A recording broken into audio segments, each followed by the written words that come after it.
Hi, and welcome back. Tonight we're going to make sous vide beef tenderloin. So I have a very small beef tenderloin here, and I'm just going to season it very quickly with some salt, kosher salt, and some pepper.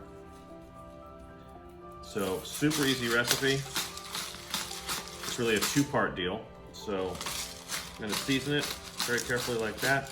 Then it's just going to go into a vacuum seal bag because sous vide is actually French for under vacuum. So going in the vacuum seal bag right there. I'm gonna zip it up.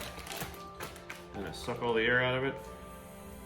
And then it's gonna go into my sous vide pot, which I have currently set for 125 degrees. It'll be in there for about an hour or so, and then we'll take it out and show where it goes next. So there it is, all vacuum sealed and ready to go, and straight into the pot. So we'll see you in about an hour. Hey, and welcome back. And as you can see, I have my faithful companion Remy, who is always in my kitchen. So if you're concerned with dogs or dog hair, don't come eat in my kitchen. So what we're done now is we've got the sous vide. It's completely done here. So we're gonna take it out of the bag and we're gonna dry it off because it has been cooking in there for a little over an hour now. As you can see, it's done, but you see right here, there's a little bit of liquid in the bag, which has been great because the liquid is not really lost, but it means that the meat is a little bit wet when it comes out. And the next thing I'm going to do is I'm going to sear it in a very hot cast iron skillet. Another option is putting it out on the grill, but tonight we're about to get a thunderstorm, so I'm going to go with the sear it in the cast iron skillet option. But before you do that, you really want to dry it off. And as you can see, the meat just frankly does not look that appetizing. I'll just tell you what, it's just, I mean, it's all seasoned, but it kind of has this funky look on it. And next thing is going into the cast iron skillet. When it gets done though, you'll see exactly how good it looks. All right, next thing we're gonna do is we're going to sear this. So I have the burner here on pretty much as high as it goes, not quite, but almost as high. And it's been going for a while, so this cast iron skillet is pretty warm. You always want to get your skillet hot before you add into the oil. Hi Remy, Remy knows not to be around here when I do this. So we're gonna add a little bit of oil to that. And I have the vent fan. I'm going to actually turn the vent fan up in probably just a minute because as I put this in, it's going to generate some smoke and all, and I just want to make sure we don't want to set this fire alarm off. So as you can start to see, the pan is beginning to smoke, so it's super, super hot. So I'll turn up the vent fan. I'm going to add the steak right in there. You hear that sizzle.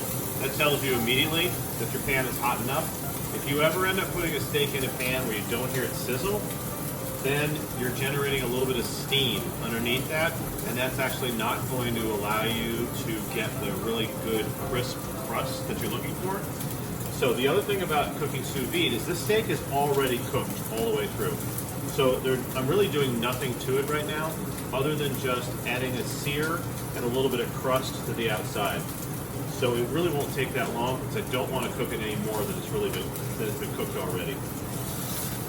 So that's looking beautiful, and I'll show you in just a moment how it looks. So I just flipped it right over there. That side looks absolutely perfect, and you know the heat is going really, really good. So we're gonna let it cook on the other side really quickly. And then with a tenderloin like this, tenderloin is very low in fat, so typically you want to serve it with maybe a compound butter or a little bit of béarnaise sauce, something like that. Tonight I actually have a little béarnaise sauce that I made previously. I also made the béarnaise sauce sous vide, which is a really good way to do it because you don't break the sauce. It's very difficult to make béarnaise without breaking the sauce, meaning that it basically becomes butter and eggs instead of a sauce. All right, so this is looking pretty good. I'm actually going to stand it up on the edge here for just a second, cook that edge.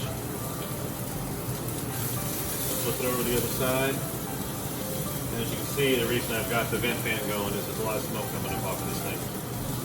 And that is it. And it is done and looking good. So as you can see it here, you see the nice sear on that. It's looking very good on both sides. And we'll cut into it and I'll show you it to you in just a moment.